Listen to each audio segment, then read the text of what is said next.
Who could be Tennessee's Cedric Tillman in 2022? Today's Starter Spotlight breaks down who we believe is finally poised for a breakout season and a current Tennessee football player, not the one I just mentioned, but a current Tennessee football player set to join the show.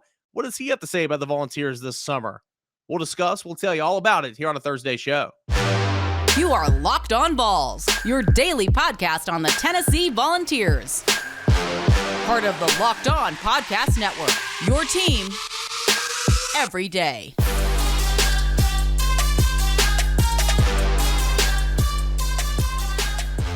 Well, it's a good Thursday, everybody, and welcome into it. This is Locked On Vols, your go-to Tennessee Volunteers podcast. Each and every weekday morning, it's on YouTube, your first watch. It's on anywhere you listen to your podcasts. It's your first listen on Apple Podcasts, Spotify, Odyssey app, wherever you guys get them. And guys, I do really appreciate it. I'm Eric Kane, your host, @_Kaner and @Locked On Vols. I do radio in Knoxville, Tennessee at 99.1 The Sports Animal, and also write for the rival site covering the University of Tennessee. Today's show, Starter Spotlight, Jalin Hyatt. Can he finally break out this year? Year number 2 with Josh Heupel. Dayne Davis, current Tennessee offensive lineman, joins the show in segment 2. He has a prospect camp coming up at Sullivan East High School this Saturday. And of course, you guys know I'm going to talk about that, but I also ask him some questions about this year's team. And then Josiah-Jordan James joined Josh and Swain on 99.1 The Sports Animal earlier this week. Some good stuff there. We'll play some audio, all that and more coming up today on a Thursday show. Let's go ahead and dive into it, though. Starter Spotlight. And this is a guy in Jalin Hyatt, a highly rated prospect coming into the University of Tennessee for the class of 2020 rather. At Dutch, at Dutch Fork High School in South Carolina. He won back-to-back state titles in 2018 and 2019. He finished leading that program in career receiving yards with 3,624 yards, 57 receiving touchdowns. He had like 3 touchdowns caught in the 2019 state championship game where they won it in overtime. He was a Mr. Football finalist for South Carolina as a senior. This is the same high school that VFL Bryce Thompson came from. He had a really polished, really successful high school career at Dutch Fork High School in Irmo, South Carolina. Now, coming into 2020, he was going to be kind of a toy, kind of a gadget for Josh Heupel. And then that season that was just so disastrous, right? I mean, he had 3-7. The offense is going nowhere. You had quarterback issues galore, right? And really, when you want to think about one bright spot offensively in the year of 2020, it was Jalin Hyatt. He only had 2 touchdown catches. He only finished with 276 yards receiving. He played in all 10 games, though. But he did have a touchdown on a go route against Alabama. He had a touchdown at the end of the season against Vanderbilt. And you can just see like, oh boy, this guy's going to be good one day. And then Jeremy Pruitt gets fired, of course, and you have some players leave the program and all that. But Jalin Hyatt decides to stay, and Josh Heupel gets hired. And, knowing his pedigree, knowing his offense, and knowing how he likes to throw it around a little bit, we spent all offseason talking about and previewing how we thought Jalin Hyatt was going to be just the real deal. He was just going to explode in this offense, and that he was going to be the biggest beneficiary of Josh Heupel coming into the program. That did not happen. He had opportunities there in the first couple of weeks of the season. He got banged up a little bit. Remember the Pittsburgh game when he got, I think he was concussed a little bit, but ultimately did not take advantage of those opportunities. And by the end of the Florida game, Tennessee said, all right, Cedric Tillman, Javonte Payton, Velus Jones, you're our 3 guys, and we're going to run with you no matter what, right? And Jalin Hyatt was that 4th guy, and he came in. He played in just about every game, and he averaged about 15 to 16 snaps a game and all that. And he did finish with a couple of touchdowns, had a touchdown at the end of the season against Purdue in the Music City Bowl, had a touchdown against South Carolina, against his native South Carolina team at home earlier in the season. His stats are almost identical, right? 276 yards receiving as a freshman, 226 yards receiving as a sophomore. 2 touchdowns as a freshman, 2 touchdowns as a sophomore. 21 plays from scrimmage in terms of stat category, 22 plays in terms of scrimmage in terms of stat category as a sophomore. So, again, the stats kind of mirror one another, but that's a big letdown because we thought Jalin Hyatt was going to be an absolute stud in this offense. Well, lo and behold, during spring practice, when he got to meet with the media a little bit, he kind of came out and said, hey, I didn't have my mind right. I was not working hard. I was complacent. That's all on me. The reason I struggled last year was because of me. But as soon as the Music City Bowl was over with, I came back and I started getting to work. I hit the weight room. I put on about 20 pounds of muscle, and he looks a little bit more beefier. He's about up to 180 now, which is really, really good because you cannot play in the Southeastern Conference at wide receiver weighing a buck 60. Squirrel White, Macquarius White, that's something that he's going to have to continue to work on his entire career here at Tennessee. He signed with Tennessee weighing about 152.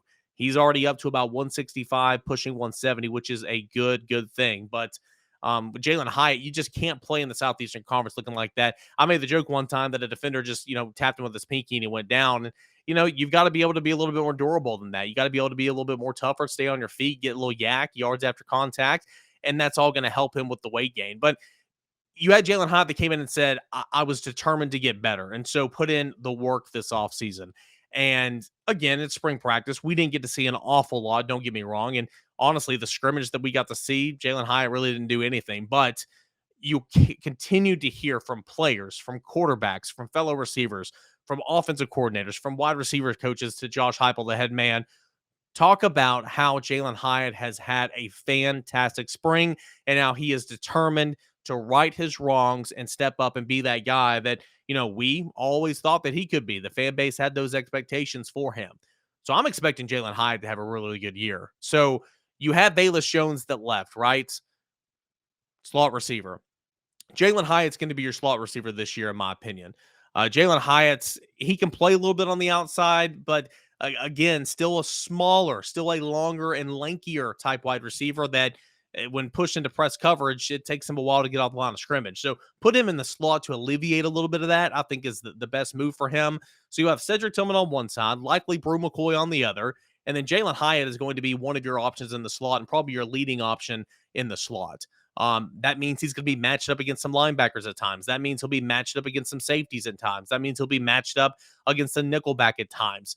And you have the speed for Jalin Hyatt, who is a burner that can run right around those guys. Then, is a Chris route runner that can get open and stuff like that. But that does mean he'll take some blows over the course of the middle of the field. He is not built like Bayless Jones. Bayless Jones is a running back that's got wide receiver speed. Really. I mean, look at it. His stature, he's about 220 pounds, about 6'1", but he can absolutely blaze. And that's why the Chicago Bears really, really, truly love their third-round pick for this year. So Jalin Hyatt's got a lot to prove, and I'm excited to see what he can do.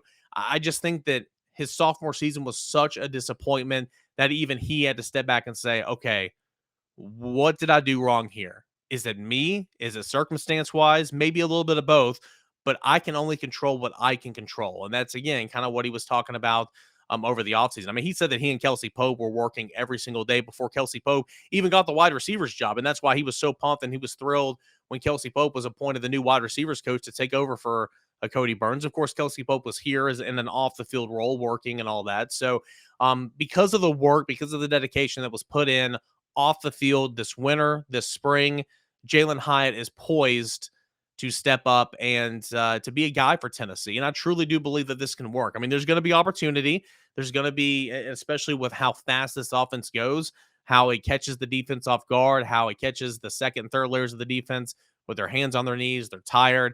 And you get a guy that can straight up go like Jalin Hyatt. I mean, it's going to prove to be costly in some circumstances for that defensive back seven. So I'm intrigued to see what Jalin Hyatt can look like. I think it can be a really, really good thing. And that's who I believe Tennessee will have starting at the slot position. There'll be some other options there. Squirrel White can play there. Walker Merrill can play there. Jimmy Callaway can play there as well.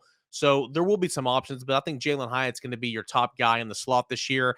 And I do believe that he's going to improve big time on his numbers of 226 receiving yards and 2 touchdowns as a sophomore. I think those will, just be so much amplified here in his true junior campaign. And hey, maybe he can channel, who he was coming out of high school as a highly rated 4-star prospect. So today's starter spotlight, Jalin Hyatt. Can Jalin Hyatt turn into what Cedric Tillman was last year? Not the exact same situation, but in terms of development, in terms of bursting onto the scene, we will see. We will see. Certainly has the athletic ability to do so. It's only a matter of time to get out there and watch and see how that work can be put to good use. So that is today's starter spotlight. We will move to the tight ends on tomorrow's show. But first, before we get to Dane Davis, current Tennessee offensive lineman who joins the show next, I want to tell you about Built Bar, all right? The new mud pie. You know our friends at Built Bar, they're always coming out with these amazing new flavors. Well, this time Built has truly outdone themselves in their new mud pie flavor. And for the first time ever, Built is introducing the new mud pie flavor in both mud pie bar and mud pie puff. Guys, they sent me a shipment of these yesterday. I had one for breakfast on a Wednesday morning. It is fantastic. You can taste the 100% real coated chocolate. It tastes like a candy bar. Tastes like a tasty dessert for sure. And the best thing about it is it is so good for you. Only has 150 calories, 8 grams of sugar, but it's got 16 grams of protein. It is fan-freaking-tastic, to be completely honest with you. And the new mud pie bars and puffs are available right now at Built.com. And they're going fast, though, so you need to go ahead and act right now. What's great about Built is that all their bars are made with protein, which your body absorbs more efficiently, and it provides a ton of health benefits. You can eat something that tastes good and something that is truly good for you. You're not going to love the new Mud Built Bar, and you're going to love the new Mud Pie Built Bar and Puff Bar, whether you need a snack for your workout, a late night treat, or just something to grab quickly on the go. Built is the perfect protein bar, and it tastes better than a candy bar. Go to Built.com right now. Use that promo code LOCK15, and you're going to get 15% off your order. Promo code LOCK15 for 15% off. That is all at Built.com. All right, welcome back into Locked On Vols here on this Thursday show, and a special treat. We do have a VFL, a current Tennessee football player, joining the show today. Been teasing it all week, and his name is Dayne Davis, Tennessee offensive lineman. Dane, what's going on, man? Hey, how are we? I'm doing good. Yeah, doing well, man. You joined the show before last football season, so glad to have you back on board. And the big reason why you're coming on the show here is you are putting on a football camp this weekend at Sullivan East High School. You want to tell us a little bit about that? Yeah, so really excited for my first annual Dayne Davis football camp. This is a youth camp and a high school camp. We're breaking it into 2 different sessions. I'm going to hold it, like you said, at my alma mater at Sullivan East up in Bluff City. So about 2 hours from Knoxville, roughly. So looking for a big turnout. Got a lot of people pre-registered. We're going to have an autograph session in between the two sessions. So the first session will run K through 6 grades, and that'll run starting at 10 o'clock. That'll run to 12. We'll have an autograph session from 12 to 1. Second session is 7th through 12th grade, and that'll run from 1 to 3. Guys that are going to be up there with me working the camp are to the likings of Hendon, of course, will be up there. So Hendon Hooker, Jabari Small, Jerome Carvin, some local guys from East Tennessee up there with me, like Charlie Browder, then Austin Lewis, which just joined us from ETSU. So Crockett alum and him, and just excited to have those guys. Other guys like Jackson Lampley, Squirrel White, just got a lot of good guys coming up to help me with this. And so if you're looking for something to do this Saturday and the kids need something to do, want to get some work with football with some Vols like myself, be a great opportunity. Yeah, just be sure to bring some water. I'm sure it's going to be a little toasty, yeah, but we'll have water for sure, but I'll have water there if kids don't have some. Perfect. And to my understanding, the pre-registration's closed now, but you are accepting walk-ups, and literally anybody can come just that morning, correct? Yeah, we pre-registration online is closed. We are, however, accepting walk-ups via cash, card, or local check. So anyhow you want to pay, we'll be able to accept it. All right, man. I'm going to ask you some football questions here in a moment for Tennessee, obviously. But, why is this important for you to put on a camp like this? It's always important to give back, and obviously that's what you're doing. But going back to your alum, to where you graduated, where you played football, going back into your home community, what's the importance for going back and putting on this type of camp at Sullivan East High School? Yeah, my basis for wanting to do this camp was trying to afford kids an opportunity that I didn't have at that age. Of course, there was never a camp, I think, of this caliber that I could have attended that close to home. And I feel like my community is at the disadvantage of things like that to be able to have those opportunities. So I wanted, to afford kids an opportunity to come and be a part of something like that and, make those memories. And And like I said, it's just something that wasn't afforded to me. So I wanted to afford it to kids that were my age. And I know certainly at that age, as a Vol fan, that's something I would have loved to join, to do, to be at. So just hoping those kids can make that. Yeah, it sounds awesome. Again, you'll have 2 sessions, one from 10 a.m. To noon. That is K through 6. You'll have session 2, grades 7 through 12 from 1 to 3 in the afternoon. And then, like you said, an autograph session right there in the middle. And Dane, by the looks of it, the crew that you're bringing up there, I mean, you got a quarterback, you got a running back, you got receivers, you got linemen, you got tight ends. It looks like this is a camp for any football player. And what are some of the things that you guys are going to be teaching these kids and these high schoolers here on Saturday?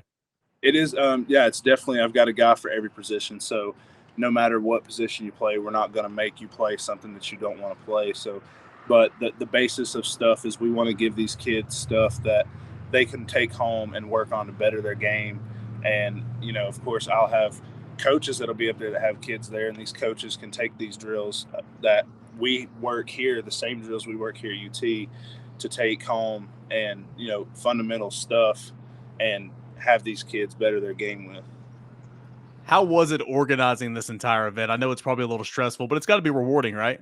Yeah, it's not to the rewarding stage yet, I don't guess, but it's definitely been a lot more than I expected it to be. But we're banking on a really good turnout, and it's going to be a fun time. Awesome. So walk-ups, again, registration right now is closed, but come on out there. Depending on whichever session you want to go to, it's $70 admission free, correct?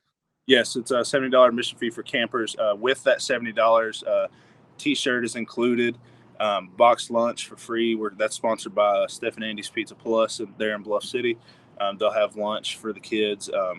Like I said, T-shirts included, lunch is included, camps included, and autograph session for the camper is included in all of that. So I think you're getting a good little bang for your buck, especially with all that stuff. And then we actually have a option open for people that might want to come for autograph only, and that's $20 for those tickets, and that's just admission to the autograph session. So, and that's just the 12 to 1 o'clock admission, right? Okay, yes, cool. And Bluff City, Bristol, Blounteville, Sullivan County, gorgeous place in East Tennessee. Very very near and dear to my heart as well, with some family up there. Spent a lot of time up there. All right, Dane, we'll get back to the camp here in just a moment, but you're number 2 coming up. You guys are in summer term. You're going through summer workouts and getting conditioned and all that. A lot of excitement around East Tennessee for what you guys did last year. What's to come in year number 2? What's the vibe of the team right now, man? And the vibe's just hungry, wanting to get better every day. Just knowing how close we were to winning so many more games last year. How many games we're so close to, winning at Alabama. A few plays from being in it till the end at Florida, Pitt, games like that just makes us as a team hungrier this year to come back and, correct those wrongs that we had last year and finish at an even higher rate this year. You lost obviously some great players and some great leaders on last year's club. Matthew Butler, Theo Jackson, Lante Taylor, Cade Mays on the offensive line, but you yourself are stepping up both on the field and in a leadership standpoint. You got Cedric Tillman, Hendon Hooker, you've got Trey Flowers. You got a lot of leaders coming back. Kind of how's that leadership team kind of forming, and how's the response been from the team here in the early portion of the summer? Yeah, guys are definitely talking up a lot more, and I think that's what this team was kind of missing.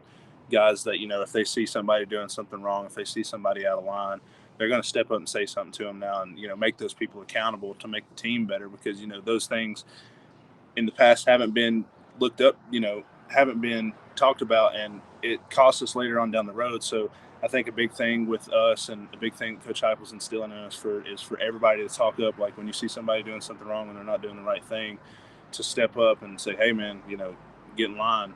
We can't be doing that. We're better than that. And I feel like that's us as a team, where these leaders, like you said, Cedric, Hendon, guys on the O-line like Jerome, Cooper, those guys are doing a lot. And, of course, me as a smaller leader as of now, trying to work to be a bigger leader in the future, just tagging along with those guys and trying to, put my 2 cents into things about, getting guys on the right track, keeping them in line, trying to get them to do the right thing. So just a couple more for you, man, then I'll let you get out of here. You're always working, always trying to get better. There's always room for improvement, offensively, defensively. But is there a sense of comfortability, in year 2 in the system, meaning you guys feel comfortable in your own shoes in the scheme and the offense, both offensively and defensively? Because the turnaround offensively was incredible last year, but I got to feel like if you feel more confident in what you're doing, just because you're more comfortable with everything going on, there's a step to where you can even improve on that. Yeah, no doubt. I would definitely say there's a sense of comfort, especially in the playbook. Just knowing the offense and being able to play at a faster speed, being able, we play so fast, you have to recognize what the defense is doing in such a short amount of time, be able to react to that. And the better, our coach, especially Coach Ellerby, harps on knowing the playbook well enough to where when you get in the game, it's not, oh gosh, what am I doing? And because in this offense, you don't have time. You don't have time to process. And especially from an O-line standpoint, we tell the young guys that come in, it's like, you don't know the offense like you think you know it, because when it gets time to play that fast, you don't know it. Like, even if you think you know it now, study more. And that way, when the ball snap, clap comes, you're ready to go and react. But there's also a sense of not being complacent and wanting to get better in those standpoints. And the older guys, even bringing along the younger guys, helping them learn the offense, helping them get better. And, giving them things that we, could have avoided but didn't really know better. So instead of, letting them run through those same obstacles, teaching them how to avoid those and being ready when their time comes. Dane, be honest, man. How long did it take you to get used to this offense? Getting used to the offense, conditioning-wise, was rough. It was rough for everybody, to be honest. Huffing and puffing, especially for those first 2 weeks. But no, it was fun though. The offense is so fun to play in. Scoring so many points. I've never scored so many points in my life, but looking to break even more records this year. So it should be fun to watch. It's all worth it whenever the defensive line in that front seven huffing and puffing after drive 2. So I'm sure that's it. Yeah, no doubt. Last thing, man, there's position battles, this competition always, what's that, a couple of guys, a lot of guys returning on the offensive line, but still, a couple spots up there and a lot of returning guys, only one can play. But how's that competition, the brotherhood, and kind of pushing one another type sense going on in spring practice and obviously in summer workouts and on into fall camp? How's that going for you guys up front and some of the other positions on the football field? Yeah, me and Jerome and Coop kind of were just looked at each other the other day and we're like, daggone, we're deep. When I first got here, we barely had 3 deep. So we were always thin, and COVID season hit, and it was like everybody got sick. We had guys out, and it was like, I was up with the 2s somehow, and this is when I'm still a walk-on. It's like right after my first year, and it's like, it's just crazy how deep we are now compared to where we were when I was here, first got here. And we were even thinner before I got here. So it's like being able to have so many guys to roll in and roll out is a relief, big time. But to get those guys to, catch up, especially the new guys, it's a foot race for them to get to where we are and knowing the playbook. And then once fall camp hits, they just got to learn how to play and be ready for, because anything can happen. And last year that showed, things can happen so quick, and you have to be ready. Well, it's not going to be long. We're less than, I want to say, maybe 77, 78 days until it's football time in Tennessee. And everybody's smiling whenever it's football time here because it's a lot of fun to watch. And obviously, whenever you're winning football games, it's a lot more fun than I guess is what it has been. So great job, man. I really do appreciate it. And guys, don't forget Dane Davis football camp. It is this Saturday. September this Saturday, June the 18th. It's at Sullivan East High School. There are 2 sessions. First one's at 10 o'clock and goes until noon. The second session, 1 o'clock, goes until 3. And right in the middle from noon to 1, there's going to be an autograph session. Come on out. You got Dane that's going to bring the likes of Jabari Small, Trey Flowers, Hendon Hooker, Jerome Carvin, a whole lot more. $70 at the door. Walk-ins available. It's going to be an awesome time. So, Dane, really do appreciate it, man. Thanks so much, and best of luck on Saturday. Look forward to hearing how it goes. Yeah, absolutely. I appreciate it. Just one thing to add, we'll open registration up at 9 a.m., so ask the people for that first session especially to arrive early so we can start on time. But looking forward to it for sure. Going to have a great turnout, going to have a good time. Hopefully these kids make some memories and be able to take something home with them to better their game. But I appreciate you having me on. I appreciate it. We got one more segment left here on this Thursday edition of Locked On Vols. Welcome back into it. Hope you guys enjoyed that conversation with Dane Davis, a guy that's East Tennessee born and bred, a walk-on turned scholarship player, a guy that came off the bench and played an awful lot last year, now giving back to his community. I think that's awesome.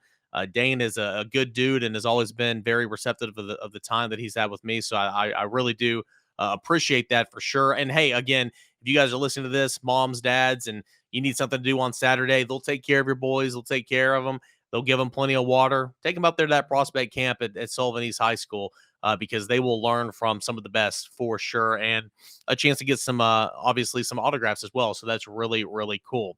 So on Josh and Swain earlier this week, I think it was Tuesday, and Josh kind of mentioned it on, or I guess it was Wednesday. Josh mentioned it on Word Wednesday yesterday as well. He said that Josiah-Jordan James coming on the program. I went and got some audio from that, and you can listen to the complete interview at 991thesportsanimal.com or find Josh and Swain on Twitter at Josh and Swain, and you can listen to the entire interview.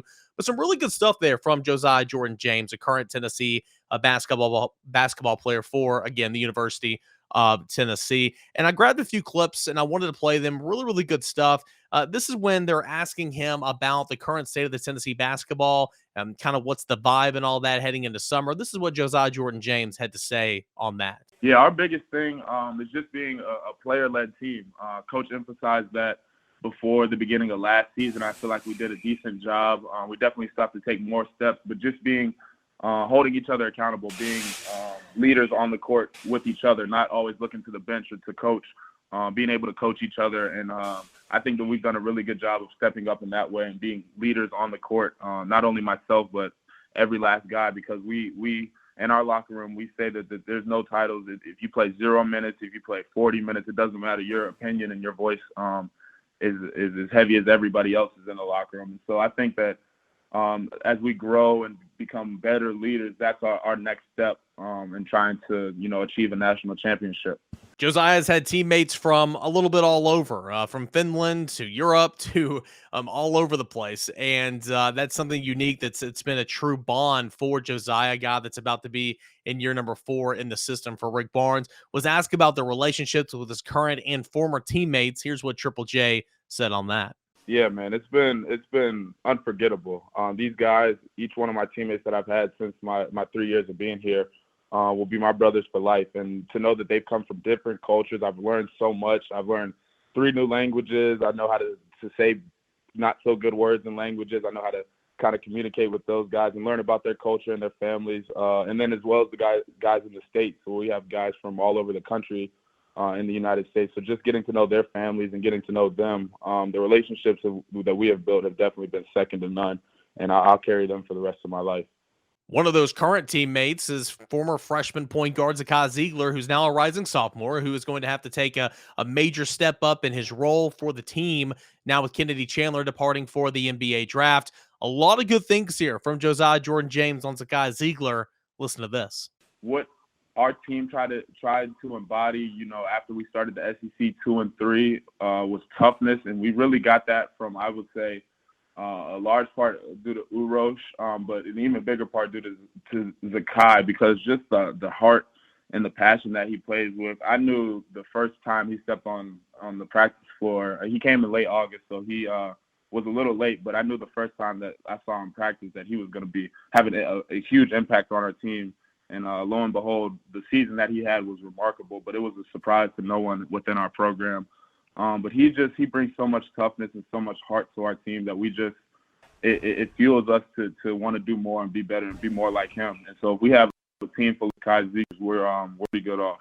Yeah, I mean, I was kind of surprised hearing that as well, saying that the team was taking on the identity of Zakai Ziegler. Remember, Zakai Ziegler was a true freshman last year that was late to the party, got there in fall. And so that was some high praise there from Josiah-Jordan James about Zakai Ziegler. Now, Rick Barnes, obviously the head coach, the relationship that Josiah-Jordan James has with Rick Barnes and what he's meant to him both as a player and as a person the last couple of years. I've learned so much within the game of basketball, but he's taught me so much more about the game of life. And then just becoming closer in my relationship with God. He's helped me out in that aspect of my life a lot. And I mean, like I said in the interview after the game, I feel like I owe him my life for just being able to him offering me a scholarship to come to this university to play under him, to be coached by him. I mean, it's really just a blessing. And if I had to do it all over again, I always tell people I'd make the same decision 10 times out of 10 with no hesitation, because this university and him and this coaching staff, all the coaches and players that I played with, they mean the world to me. And so, I mean, it's hard to describe how much they mean to me, but it's a whole lot. Some high praise there, obviously, a lot of great things. And you notice wasn't a whole lot about basketball. Josiah-Jordan James was saying there was more about how he's dealt with him as the person and bettering himself as a man. So I love that, love that type of stuff. What about Rick Barnes, the jokester? Funny story here from Josiah-Jordan James off the top of his head from a couple years ago. Give this a listen. Yeah, I would definitely say he's a comedian and a prankster first and a coach second, because he takes that job title very seriously. And one, right, there's so many of them, but one off the top of my head, during COVID, we had a practice or something. He brought in some hand sanitizer, so we thought it was hand sanitizer, but it was actually like diarrhea spray, and he got us pretty good with that. And so we spent the whole practice trying to get it off. We had to unfortunately practice with it, so the smell in there wasn't too great, and he's just over there chuckling and laughing. And still being him. But yeah, that's one that really, off the top of my head, that I remember that one just because of the foul smell that we had the entire practice. All right, so for Josiah, what are you working on this summer heading into your senior basketball season? What improvements are you trying to make in your game after kind of breaking out on the offensive end last year? This is what Triple J had to say on that. I think my next step would probably be my finishing ability. I think I have a pretty sweet jump shot. I'm working on that consistently, but my emphasis this summer has been being able to get downhill and finish at the rim. And then defensively, I've tried to focus a lot on my body, being able to stay in front of quicker guards, trying to guard people like Zakai, taking advantage of that each and every day, just trying to be the best defender I can be, and try to make winning plays. And so that's what it's all about, and that's what I'm about, not only scoring the ball, but just being able to make winning plays on both ends of the floor. And then finally, Josiah's really kind of taken on the role of being I think Josh and Swain kind of phrased it as man of the people. He's been very active on social media, very supportive on social media of the Tennessee baseball team, handed out some wristbands, put them somewhere on campus so fans could go there and put them on and go attend the baseball game. He's been kind of all over the place here lately. Was asked about that and why he's been doing that. Here's what Josiah-Jordan James had to say. Yeah, I just love interacting with our fan base. Like I always say that we have the best fan base in the country, and I just want them to get to know me better. I'm a real personable guy. I like to think I'm down to earth, and I love when people come and talk to me. I love connecting with our fan base and just showing my love for the Tennessee community as a whole, because they've done so much for me and my teammates. It's just a part of me trying to give back to what they've given me. Again, those were some comments from Josiah-Jordan James, Tennessee senior wing player, on Josh and Swain. Catch the full interview at 991thesportsanimal.com or follow Josh and Swain on Twitter at Josh and Swain. So some good stuff there. You guys know it's no secret. I am the leader of the Josiah-Jordan. I'm the driver of the bus for the Josiah-Jordan James bandwagon. I think the world of him as a player, as a prospect. I don't know him personally, but gosh, he seems like such a good guy. And his ability to be so diverse in Tennessee's lineup defensively and how he's improved his game offensively as well over the years. Huge that Tennessee's able to get him back for one more year. And unquestioned leader of this team, it's Josiah-Jordan James heading into this fall. And Tennessee should have some high expectations, as they always do, for a Rick Barnes coach basketball team. That's going to do it here for this edition of Locked On Vols. Had a good time highlighting Jalin Hyatt for the player spotlight, catching up with Dane Davis, current Tennessee offensive lineman. Give him a follow at BigDane_Davis and check out his prospect camp this Saturday at Sullivan East High School. And good to hear from Josiah-Jordan James on Josh and Swain. Some good comments there. Guys, thanks so much for making Locked On Vols your first listen. But now, for the first picks of the Ultimate NBA Mock Draft, they've been made. Search now the Ultimate NBA Mock Draft. Get over 50 insiders, Odyssey sports experts, draft experts, Locked On NBA Big Board. The 5-episode Ultimate NBA Mock Draft, it's underway. Make Ultimate NBA Mock Draft your second listen today, right behind Locked On Vols, which is your first listen each and every day. That's going to do it here for this edition of Locked On Vols. John Garcia, recruiting expert, coming up on a Friday show. Until then, enjoy the rest of your Thursday, everybody.